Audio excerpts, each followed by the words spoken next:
आपने ये वाला गाना तो सुना ही होगा। मोदी है तो मुमकिन है, मोदी मोदी मोदी है तो मुमकिन है। कॉपीराइट बचाने के लिए मैंने अपने एक दोस्त से थोड़ी जबरदस्ती करी ताकि वो गाए। तो अगर तो आपने वाला पार्ट सुन लिया तो इसका मतलब है कि टी सीरीज ने मेरे ऊपर कॉपीराइट स्ट्राइक नहीं मारा है। और अगर आपने नहीं सुना तो हम लोग इस गाने को वोल्डेमॉर्ट की तरह ट्रीट करते हैं। We do not speak his name. ये जो गाना है इसका रिसेप्शन उतना कुछ खास रहा नहीं। तो अगर आप यूट्यूब के एक एक्सटेंशन है जिससे आपको पता चल जाता है कि डिसलाइक्स कितने हैं, तो डिसलाइक्स देखेंगे तो जिस टाइम मैंने चेक किया था 86,000 डिसलाइक्स से कंपेयर टू सिर्फ 13,000 लाइक्स के। तो मतलब ओवरऑल लोगों ने गानों को पसंद नहीं किया है।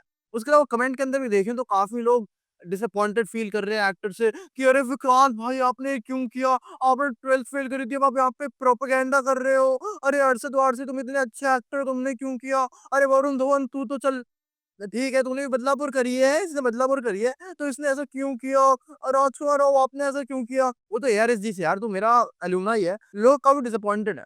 तो मुझे लगता है कि इसमें डिसअपॉइंटेड है वो पॉइंट नहीं है, क्योंकि हम लोग काफी बार अपने जो इंडियन सिस्टम है उसको भूल जाते हैं कि इंडियन सिस्टम कैसा है।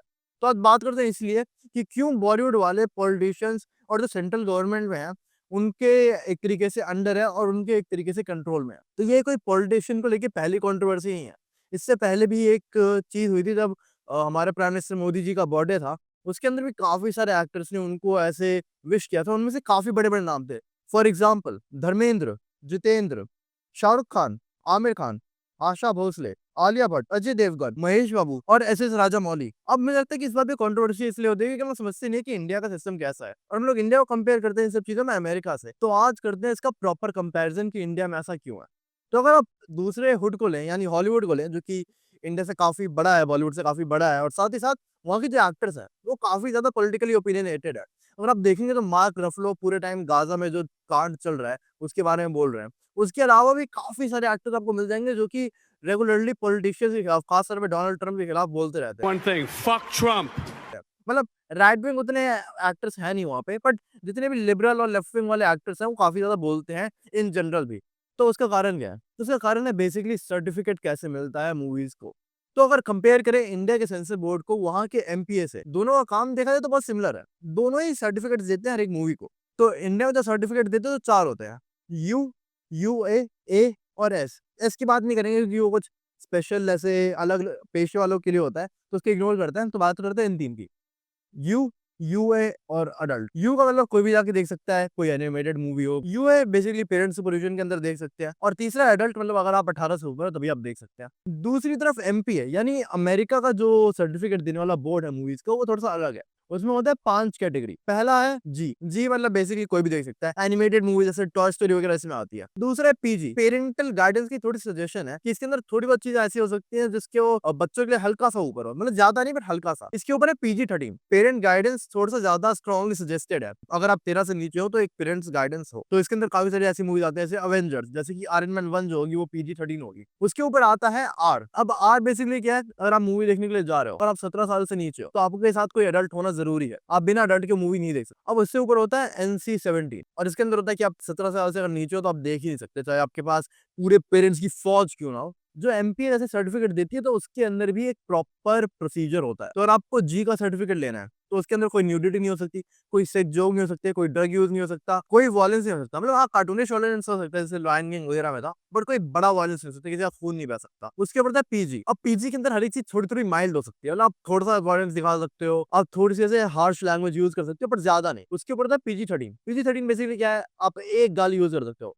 फक एक बार आ सकता है कहीं पे भी। उसके अंदर ऑब्वियसली कोई न्यूडिटी नहीं हो सकती, कोई सेक्सी नहीं हो सकती, किस वगैरह हो सकती है वो। उसके बाद आर। आर बेसिकली मान लो डेडपूल, सब कुछ कर सकते हो उसमें, पूरा से प्रॉपर वॉयलेंस हो जाता है, सब कुछ हो सकता है। उसके ऊपर होता है NC-17, ये होगा बेसिकली बिल्कुल ब्रूटल मूवीज, कुछ भी हो रहा है तो ऐसे उन लिस्ट में आ जाती कि ये मूवीज बैन हो गई थी, ये मूवीज में ये हो गया था, इन मूवीज में ये था। बेसिकली वो ज्यादातर आर्ट फिल्म वगैरह होती है या फिर बहुत ज्यादा ही कंट्रोवर्शियल मूवीज होती है। तो अब हम लोगों ने समझ लिया कि अमेरिका का प्रोसीजर क्या है। अब बात करते हैं सेंसर बोर्ड की। तुम्हारा जो सेंसर बोर्ड है वो काफी ज्यादा मुझे लगता है रैंडम है। मैं इसके दो एग्जांपल देता हूँ। पहला जो मूवी मैंने देख रखी है वो है रावण। तो रावण के अंदर बहुत सारे सेक्स जोक्स हैं, बहुत सारे ऐसे जोक्स हैं जो कि अगर वो अमेरिका में रिलीज होगी तो उसको PG-13 दिया जाएगा, लेकिन यहाँ पे उसको रेटिंग दी थी यू। और मुझे उसका सेंस समझ नहीं आया मूवी देखते समय। आप जो मेरी शाहरुख खान की वीडियो है, शाहरुख खान को प्राइमलाइज करते हुए, उसमें रावण वाले पोर्शन में देख सकते हो, मैंने ये बात बोली है। उसके बाद दूसरी मूवी की बात करते हैं हाउसफुल 5। अब हाउसफुल 5 मैंने देखी नहीं है, क्योंकि मेरा थोड़ा दिमाग ठीक है और मैं और ज़्यादा बेवकूफ़ नहीं होना चाहता। तो मैं जिसकी वीडियोज़ देखता हूँ प्राइड एंड रिफ्यूज प्रोडक्शन। तो उसने जो हाउसफुल 5 की बात करी है, आप वो वीडियो देख सकते हैं, तो मैंने डिस्क्रिप्शन में लिंक डाल दिया उसका। तो उसमें बात करी है कि कैसे उसके अंदर काफ़ी ज़्यादा सेक्सुअल जोक्स हैं,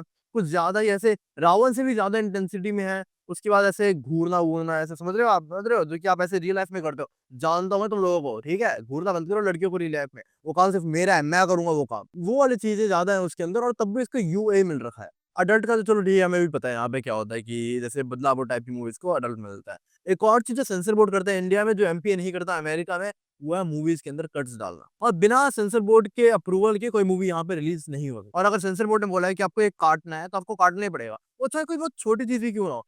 फॉर एग्ज़ाम्पल, अभी जब सुपरमैन आई थी जो नई वाली, उसके अंदर किसिंग सीन था, उसको उन लोगों ने काट दिया। क्यों?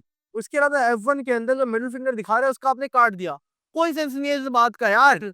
तो ये हो गया पहला डिफरेंस कि जो दोनों है वो सर्टिफिकेट तो देते हैं, लेकिन साथ ही साथ सेंसर बोर्ड कट्स करता है। दूसरा है कि सेंसर बोर्ड मैंडेटरी है। एमपीए जो है वो बेसिकली एक प्रैक्टिकलिटी फॉर्म में काम करता है कि मान लो मैं कोई मूवी देखना चाह रहा हूँ, ठीक है? तो मुझे पहले पता हो ना कि मूवी कौन देख सकता है। मान लो मैं अपने ऐसे सारे छोटे-छोटे बच्चों को लेके चला गया देखने के लिए कोई ऐसे अडल्ट मूवी जिसके अंदर सेक्स सीन है, जिसके अंदर वॉयलेंस है और बच्चों ने रो-रो के सबका जीना हराम कर दिया। खुद भी देख पाया, वो भी नहीं देख पाए, हम सबको ऐसे ऑकवर्डनेस हो गई। तो पता होता है कि वो क्यों है। तो एक प्रैक्टिकलिटी के तरीके से एमपीए में यूज़ करते हैं सर्टिफिकेट्स को। इंडिया में सेंसर बोर्ड है मैंडेटरी। तो आप सेंसर बोर्ड के बिना कोई मूवी रिलीज़ कर ही नहीं सकते। और अगर आप सेंसर बोर्ड के बिना कोई मूवी रिलीज़ कर नहीं सकते, तो इट्स इम्पोर्टेंट कि सेंसर बोर्ड जो है वो आपसे प्लीज़ रहे। और गेस करो कि कौन सेंसर बोर्ड में लोगों को अपॉइंट करता है? अगर आपने गेस किया कि कोई बॉलीवुड की यूनियन है जो कि सारे मिल-बाँट के हॉलीवुड की यूनियन की तरह चीज़ें अपॉइंट करते हैं, हाँ, तो आपका गेस गलत है। 2 चाँटे रख के मारो अपने गालों पे। जो सेंसर बोर्ड में ऑब्वियसली जो अपॉइंट करते हैं वो है सेंट्रल गवर्नमेंट। तो सेंट्रल गवर्नमेंट ऐसे तो किसी को अपॉइंट करेगी नहीं। वो तो उसी को करेगी ना जो उनके फेवर में काम करेगा। इस कारण से सेंट्रल गवर्नमेंट बेसिकली बॉलीवुड में कंट्रोल बना के रखती है सेंसर बोर्ड के माध्यम से। और सारी जो हम लोग मूवीज़ देखते हैं वो बेसिकली स्टेट अप्रूव्ड होती है। कोई भी ऐसी मूवी रिलीज़ कर ही नहीं सकते जो कि स्टेट अप्रूव ना करे। ओवर टाइम हम लोग देख रहे हैं कि कैसे-कैसे जो मूवीज़ की अप्रूवल में प्रॉब्लम आ रही है लोगों को। तो अब बात करते हैं बिल्कुल ऐसे बिल्कुल वैनिला एग्ज़ाम्पल की, सितारे ज़मीन पर। सितारे ज़मीन पे इन लोगों ने बोला कि आप कट्स डालो, आप मोदी जी का कोट लगाओ स्टार्टिंग के अंदर। कोई सेंस नहीं है उस बात का। Let's be honest about it. ठीक है, चलो मोदी जी ने कुछ बहुत अच्छा बोला होगा, बट उसको हर एक मूवी के आगे लगाने का कुछ पॉइंट नहीं है। और हो सकता है आमिर खान अगर मना करता कि हम लोग मोदी जी वाला कोट नहीं लगाएँगे, तो हो सकता है उसकी मूवी रिलीज़ ही ना होती, क्योंकि सेंसर बोर्ड अप्रूवल ही नहीं देता उसको। तो इसलिए बेसिकली मेरा मानना है कि जो हमारा बॉलीवुड है, वो सेंट्रल गवर्नमेंट के एक तरीके से अधीन है। The movies we make in India are state approved and that is why they are censored quite a lot. अगर तो अब लोग आप सोच रहे होंगे कि शिशिर भाई, आपने बताया तो कि हमारी मूवीज़ तो इतनी खराब हो रही हैं और साथ ही साथ उसके जो बॉलीवुड एक्टर्स हैं, वो बैठ के हमें डिसअपॉइंट करे जा रहे हैं, तो हम इसके लिए करें क्या? इसका एक ही रास्ता है, शिशिर सिंह 2029 मुझे वोट दो, मैं बदलूँगा सारे सिस्टम। प्राइम मिनिस्टर शिशिर सिंह के लिए वोट दो। क्या मैं कितने साल का होऊँगा 2029 में? 26-27 का होऊँगा मोस्ट लाइकली। अगर उसमें एक इलेक्शन में खड़ा हुआ जा सकता है। तो भाइयों और बहनों, मैं बदलूँगा। मेक बॉलीवुड ग्रेट अगेन का कैंपेन होगा मेरा, तो अगर आप बॉलीवुड को ग्रेट देखना चाहते हो तो मुझे वोट करो।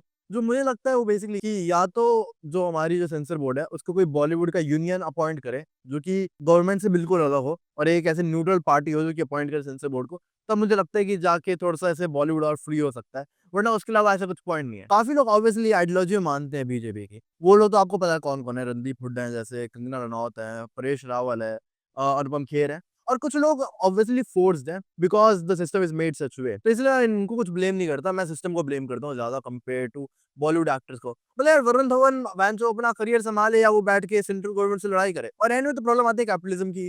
लेट्स बी ऑनेस्ट, इन लोगों को पैसे बनाने हैं और पैसे बनाने के लिए इन लोगों को और गवर्नमेंट की चाटनी पड़ेगी तो ये लोग चाटेंगे। Let's just say it like it is, right? ये मेरा ओपिनियन है इसको लेके। और आपका क्या ओपिनियन है इस बात को लेके? क्या आप इस के फेवर में हो कि हमारे जो बॉलीवुड एक्टर्स हैं वो बैठ के पॉलिटिकल पार्टीज़ के वीडियोज़ के अंदर आएँ, या फिर आप इसके खिलाफ हो? तो आपका जो भी ओपिनियन है उसको ऐसे कमेंट में बताओ और लाइक शेयर सब्सक्राइब कर देना। Thank you.